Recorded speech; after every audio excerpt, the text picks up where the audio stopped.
Меѓу гостите на Републиканската конвенција е премиерот на Република Македонија Никола Груевски.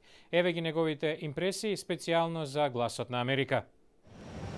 Премиере, добар ден. На кој начин новата американска надворешна политика ќе се разликува од 8 изминати години на председателот Буш?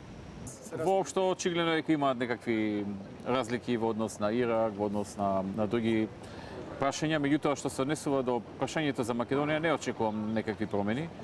Генерално кажам, Америка тешко ги менува надворешните политики, не така оштро, не така нагло, особено кога се работи за стратешки партнерства. Македонија и Америка имаат стратешко партнерство и од досегашното, би рекол, историско искуство гледајќи ги надворешните политики на Америка, очигледно е дека тие стратешките партнерства не ги менуваат преку ноќ, не ги рушат изградените, ниту пак така лесно ги градат, нели, оние кои што не се изградени исто така преку ноќ. Значи, не очекувам некоја сериозна промена во однос на надворешната политика кон нас.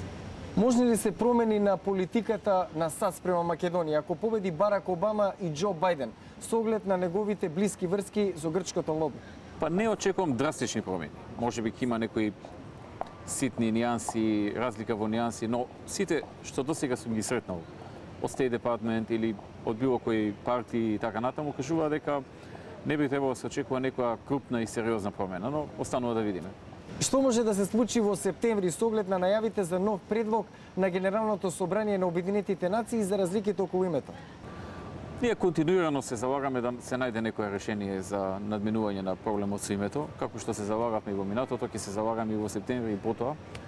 И тоа е тоа. Не сме фокусирани дали тоа ќе биде во септември или во октомври. Тоа е за нас крупно историско прашање и важно е да се заврши на добар начин кој што за нас ќе биде прифатлив, а не затоа што во тој месец е ЮН или во октомври е нешто друго. Значи ние не го поврзуваме со такви настани.